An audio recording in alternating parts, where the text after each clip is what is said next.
Good morning. It's so great to see you all. Today we've had kind of an interesting day already, and what I want you to know is this is the Coffee Break Show. I'm Vickie Helm. Today's going to be a great show. I'll be right back and I'll see you in a minute.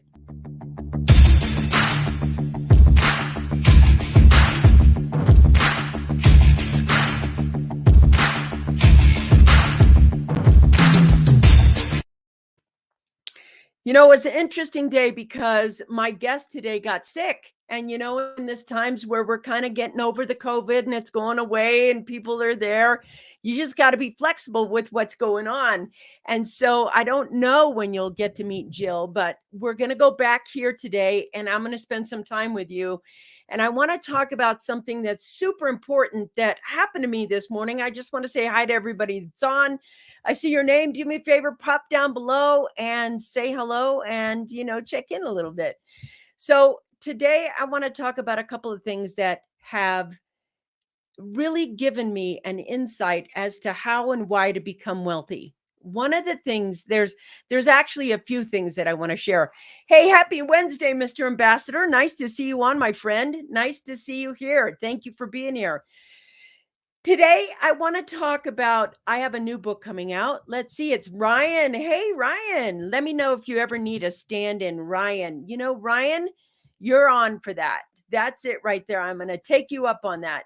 Somebody over here is saying hello. It's Facebook user. Good morning. Hello. Nice to see you guys on. I want to talk about something. I have a new book coming out, and it's called Cash Flow Mojo, and it'll be out I don't know, somewhere within the next 30 days, not everything is specific, but it is how to get rich and stay rich and become financially free.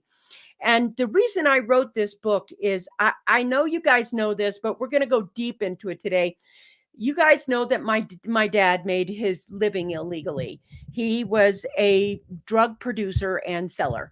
And so I have some memories of my childhood that are different from other people and now. But what he taught me business wise about money and cash flow, that's the thing I want to be talking about today as we talk about this, because everybody thinks that money, if you have money, you're going to be rich. It's not true. If you have money, you may not be rich. Good morning, Robert. Nice to see you, said Robin. And I'm really happy to be here with everybody here. So today, when you take a look at cash flow, we've made it so complicated that it doesn't bear any kind of awareness for us. We think cash flow is a term, an accounting term that is used for businesses. We think cash flow is something that you look on your a report for. There's not even really anything that says on a report, here's your balance sheet. If you look at your balance sheet or your income statement, it never says, here's your cash flow. And there's a lot of confusion in the cash flow markets right now. But what I want to say is money doesn't make you rich. And that's really the biggest thing you can learn right now. Money doesn't make you rich. It gives you access to riches. And that's the difference. It gives you access to buy assets and things that are going to help you become rich. But if you just are like working for money, and you actually do what everybody tells you to do, which is invest or save, then all you're doing is losing money right now. And the reason I'm bringing this up is because there is a big conversation going on about what the reserve currency is. Now, if you don't know what the reserve currency is the dollar, and the dollar is used when it's the reserve currency to buy oil. And so what happens is no matter where you are, what you're doing, in what country you are, if you want to buy some oil, you have to turn whatever currency you have into US dollars before you can buy that oil. Except that Russia just said, we're only taking oil in it's not rupees, it's rubles, it's their money. And so suddenly the need for our dollars isn't great. It's just money. Money is access. It doesn't make you rich. Let's see right here. Great seeing you. Love your new format. And I'm busy writing my book. So if I drop out, I'm very rich and have very little money. That's so if I drop out, I'm very rich and I have very little money. This is something that's interesting. Great seeing you and love your new format.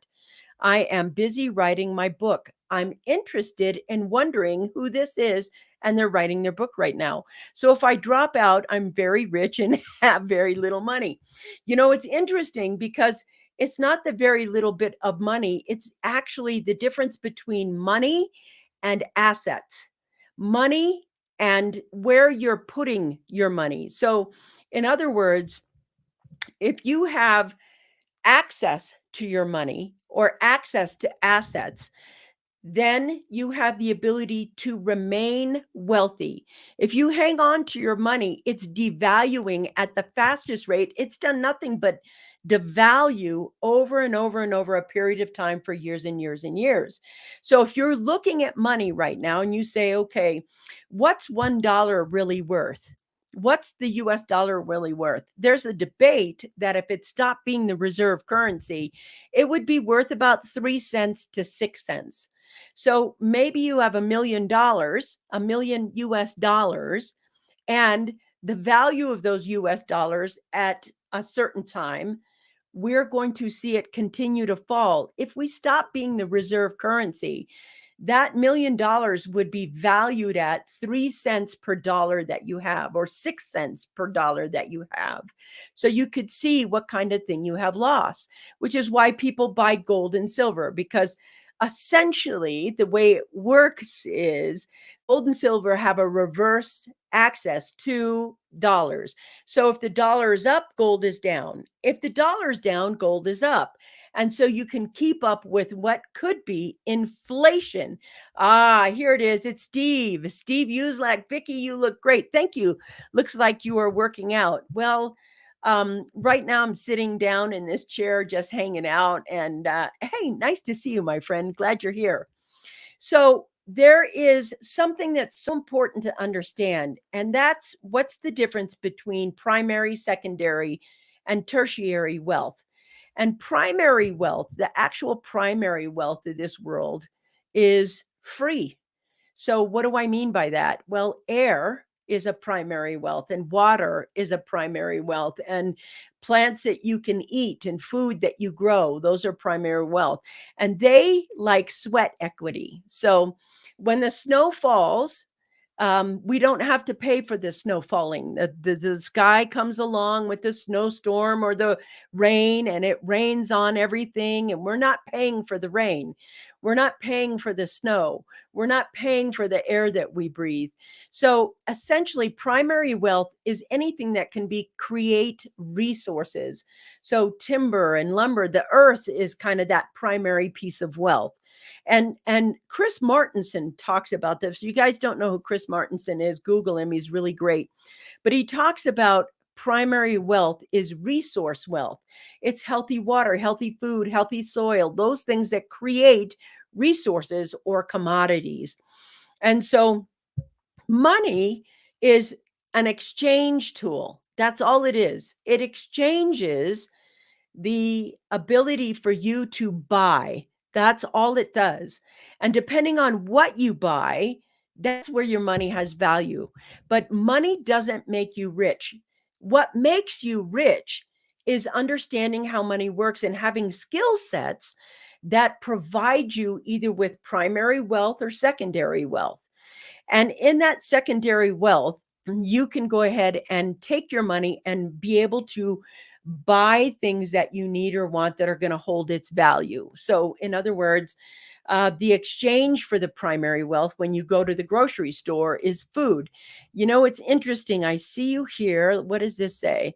I feel very aligned with Chris Martenson's definition of primary wealth. Me too, because we take for granted somehow that we're always going to have clean water, clean air, clean food. Let's see. Sounds like Jack Fresno's resource-based economy. Yes, but that's where the economy comes from anyway. It doesn't matter whether you're making this cup or making the cup holder or making this microphone. The resources came from the same place. It came from the earth. It's not like we vacuum resources out from somewhere else and make it something and sell it to market. All of it is resource-based economy. Let's see. What's here? Don't forget about the other part of the word rich. George Bailey has the richest man in the Bedford Falls at the end. It's not always about the cash. That's true. Cash is just a tool. What you do with that cash, that's what's going to make you rich. And what happens with cash flow is most people don't even understand it in any way, shape, or form. So my dad, my dad was very different. He could not have, and I see that my internet's a little low. I might look a little pixelated. My apologies for that. They are working on it.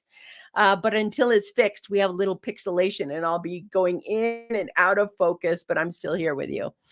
So, in this book that's coming out, one of the things that is there is the discussion of how my dad utilized cash. And the reason I say this is because it was vastly different. If you have illegal gains or illegal cash, you can't use it like you would if you have legal cash. You can't go out and buy the big mansion. You can't go, all of a sudden that would tip the government off and they would say, how on earth did you afford this with no job and no business? How did you get this house? How did you get this car? How did you get this boat? How are you affording these things if you're not doing something legal? Or where did this money come from? And so back then he didn't want to be tipped off. So he had to kind of maneuver his money around so that he could use it differently. And so what happened was his entire way that he looked at cash and cash flow was vastly different than anybody else's. It was vastly different than how you could use it regularly. And what I learned from him, I didn't want to do anything illegal with my cash flow. But what happened was I learned exactly what cash flow really was. And it's that flow, it's an actual watching of what's coming in and how it's going out, what you're investing in. And there are three types of flow.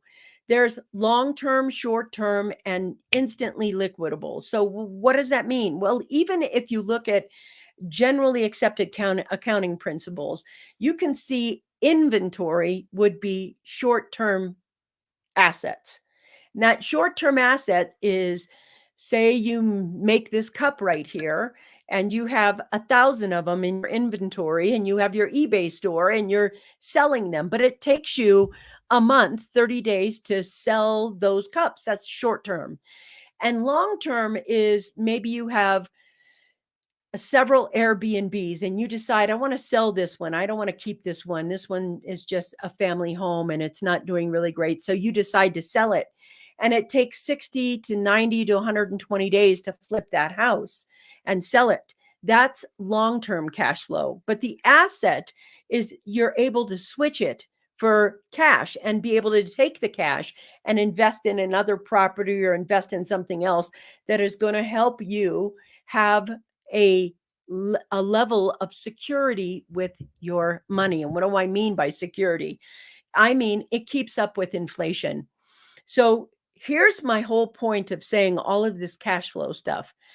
There's nothing better to keep you afloat in an inflationary world than having your own business, than having your own piece of something that continually brings cash flow to you, whether it's a business there, e-commerce or a brick and mortar business or a service-based business. It doesn't matter. As long as you have a business in your hands, you can keep up with inflation. But if you have a job, you are not going to be able to keep up with inflation. The example of it happening is happening right now. And I'm going to just use a couple of words, food prices and gas prices.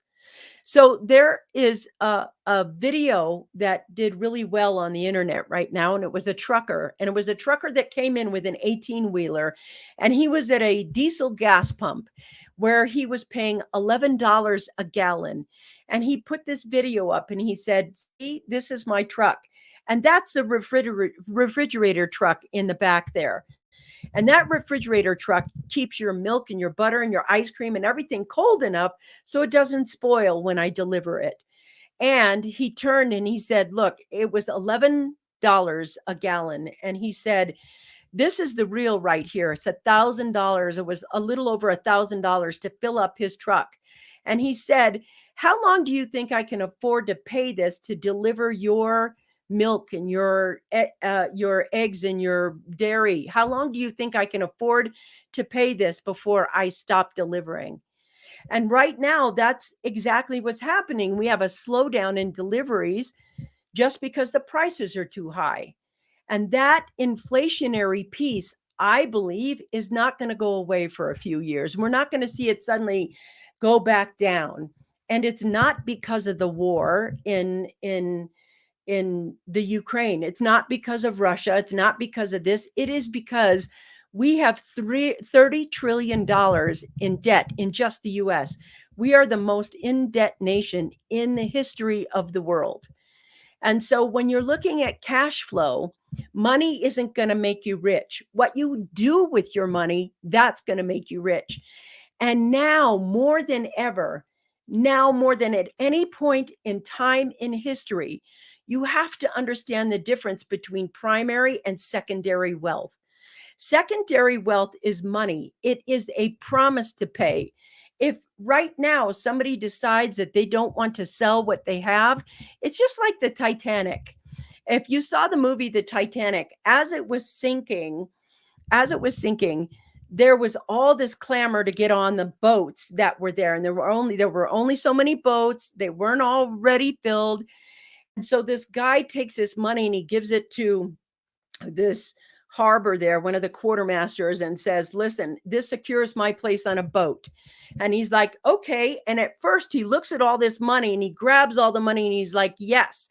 And he puts the money there. And when it's time for him to get on the boat, all the boats are gone because he's been chasing after the love of his life. And, she's gone off with Leonardo. But now the boat is at its worst point and he can't get on the boat. And the guy's like, is it time? Can I get on this last boat? And there's a scene where he takes the money out of his pocket and he throws it because he realizes he's going to die. And the other guy realizes how worthless his money has become. Our money is becoming worthless. Our money is becoming worthless. Everybody's like, well, there's digital currency, there's this. Well, and I know you're thinking, well, if all your money is worthless, Vickie, why don't you give it all to me? And so I will tell you that I don't hang on to cash. I invest cash right away in dollars. In if I have euros, if I have dollars, if I have Canadian dollars, I don't hang on to the cash. We make investments immediately because the devaluing of the cash is happening so fast. And it's got to be in your head that you understand that right now, the most important thing you can have is your assets. So how does that look? Everybody thinks, well, I'm too broke to buy assets. I'm too broke to buy this, or I'm living paycheck to paycheck, or I'm so in debt, I don't know what to do. In this new book, I will tell you, you could be broke as hell and still be able to create wealth. But the first thing we have to get in our minds is what exactly is wealth? Well, the first thing that's wealth is you and your ability to get it. Now, some of you may say, I'm too old, I'm too sick, I'm too this, I'm too that. Now, maybe you're not healthy enough to labor your assets. Like, well, you can buy a house or you can build a house. So maybe you don't have enough money to buy a house, and maybe you don't have enough money to build a house. So building that asset is out. I don't have enough skill to buy that or enough money to buy that. I don't have enough skill to build that. The question is, can you learn to build a house? Do you have enough energy to build a house? Because then you can start off building a small house, not a mansion, just a small house, and then maybe a bigger house, etc. But if you get to the point where I have no money and I'm not strong enough to build a house, then you have to look at a different asset. And that means you have to understand what assets are going to be exciting in the future. Now, I know a lot of people, there's a lot of speculation on NFTs, which are a form of asset that's growing as a digital asset in the cryptocurrency space. And sometimes I look at it and I think, who is going to buy that NFT in the future? I mean, I get that NFTs are, unless if you're a celebrity or something, I get the NFT thing. But there are other cash flow skill sets and assets that you can have that will get you rich no matter where you are in your journey financially, wherever you are. But I just want to tell you, I have been really thinking about this. And since the guest that was supposed to be on today got sick and she couldn't be there, and I kind of find out 10 or 15 minutes before I got on, I was like, what's the most important thing I want to share with you? I think the future of assets and cash flow are changing drastically. The cash flow that we know now, the cash flow that we understand today is from our past. And it doesn't have a lot of utilization that we can use in our future. If our past, like, are we going to stop being the reserve currency? I believe that because Russia just said, by the way, if you want oil from us, you're going to have to pay us in our currency. We will not accept US dollars. We have started and will see in our lifetime the transference of the power of the US dollar being the reserve currency to something else being the reserve currency. Now, do I know what that is? Have no idea. Absolutely not. I think we have a few things in our world that have changed that reserve currency. Like, I think cryptocurrency, I know a lot of people like that's gonna die off. It has not died off. When I first invested in cryptocurrency, a Bitcoin was $100. And that was way back then, way back when we bought, cryptos. Well, there are people who bought Bitcoin for 25 cents and it's never gone backwards. I mean, it's really infusing itself into life, just like the internet did back in the 80s. And back then, everybody was like, I'm never gonna get a computer. I'm not. Everybody's got a computer. We can't leave home without our computers. And it's gotten to the point where we're infusing this into the world. And I think that is going to be and say something as we move forward about what reserve currencies are going to be. I also know that there are going to be some unknowns, and those unknowns can be anything that's a natural disaster, just like, in 2010, when that huge, huge earthquake hit Japan and wiped out so much of it, and things had to be rebuilt. We don't know what we don't know. And last year, we had all these locusts come in and eat all the food in the Middle Eastern areas and parts of of Africa, and all that food was wiped out. We don't know what we don't know.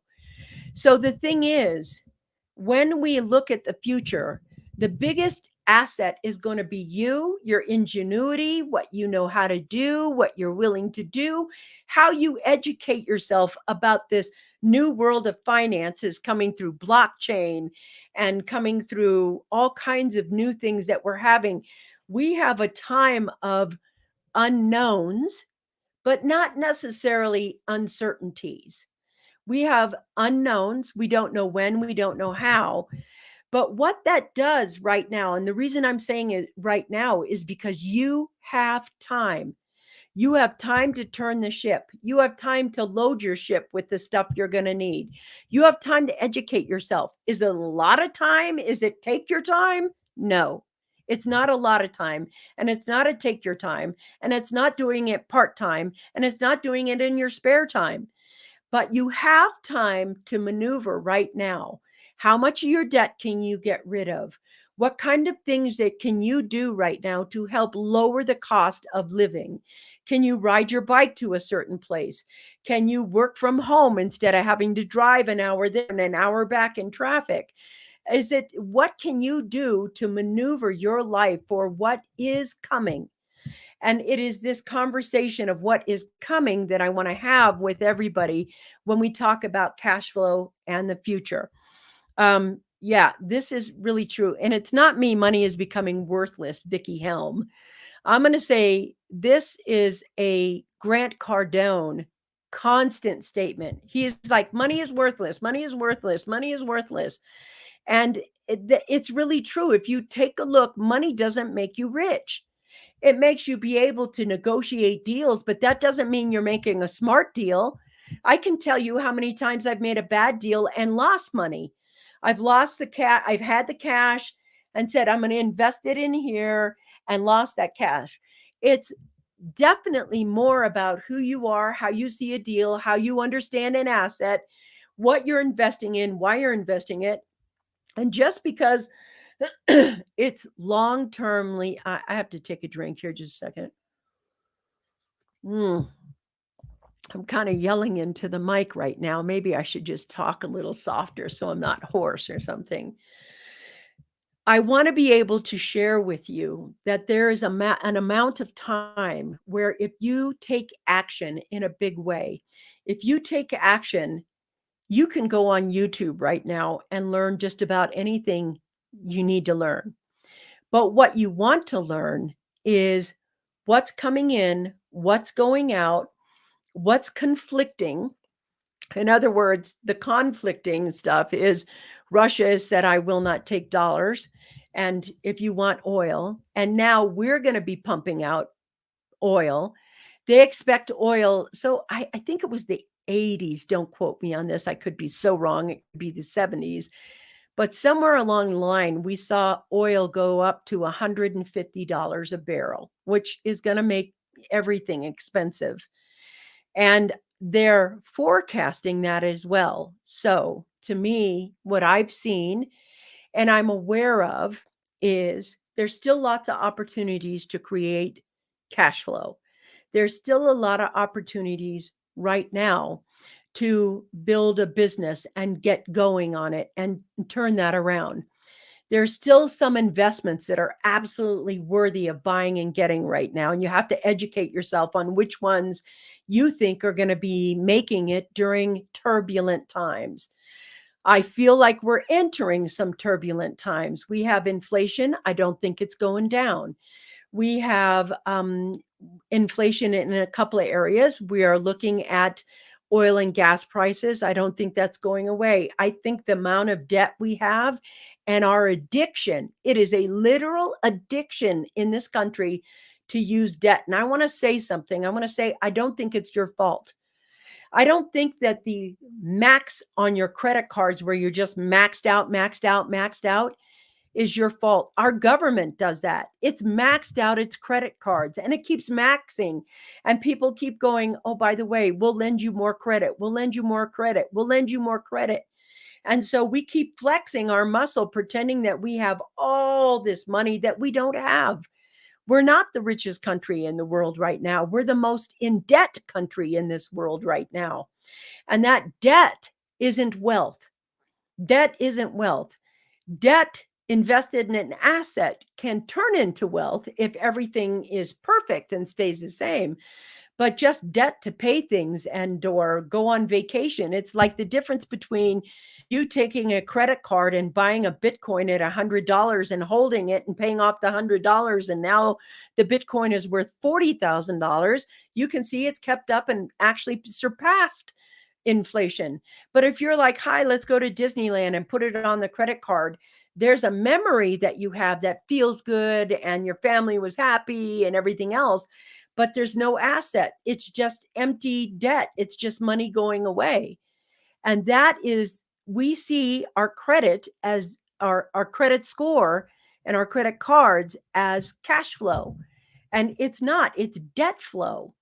And the thing is, that debt flow is what our government does. We're living off of debt flow. We're not living off of cash flow. And when the table turns, eventually the debt flow, because of the way we spend it and use it, is going to bite us in the butt. We have no assets. We have just debt flows that are going out, out, out, out, out. Have you ever asked yourself, what is the number one asset our US government has? Is it the White House? What's the number one asset that our government has? It's the reserve currency status of the dollar. Is it that? Is it our constitution? Is that the number one asset that our government has? Or is the number one asset the government has is taxpayers? Which is that? What are the assets that the government holds? Is it the taxpayers? Well, I think the number one asset our government has is us, the taxpayer, whether that taxpayer is a small business or you as a married couple or whatever it is. Without the taxpayer, what does the government have for cash flow? It doesn't have cash flow. It doesn't make anything. It doesn't do anything. It just borrows money and is the reserve currency. But without that, without taxpayers, there's no cash flow. And so to me, when you take a look at how the government acts with the cash flow that comes in, we as people kind of mirror what they do with our credit and our, here's my credit score and here's my credit card. And all I do is buy debt all day long. I buy debt, debt, debt, debt, debt, debt, debt. I'd never buy an asset.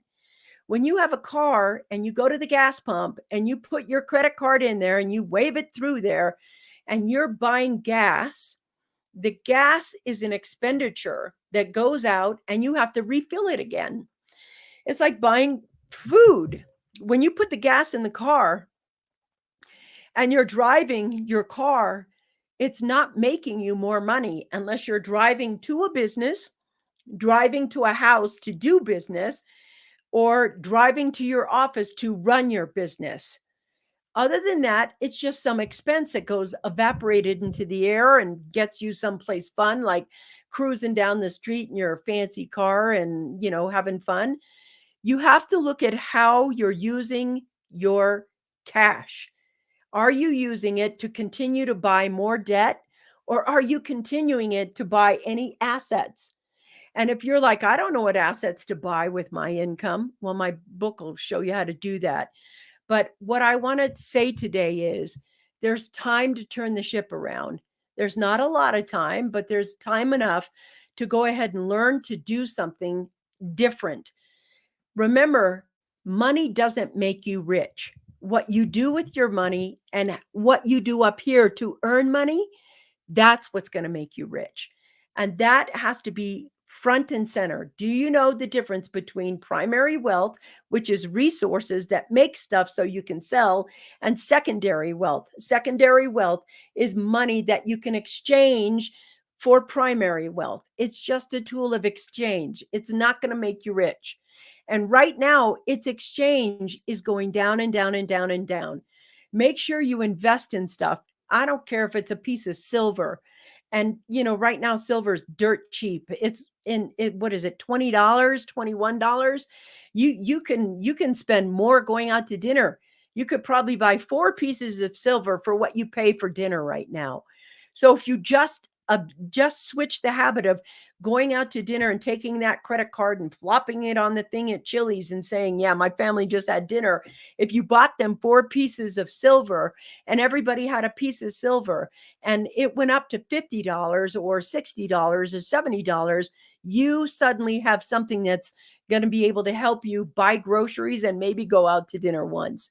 I'm just saying right now we need to look at how money is being used in the world. How are you using money and not letting money use you? All right, my friends, that's a coffee break show today. Next week, we're going to have a great, good, $24.48 for an ounce of silver.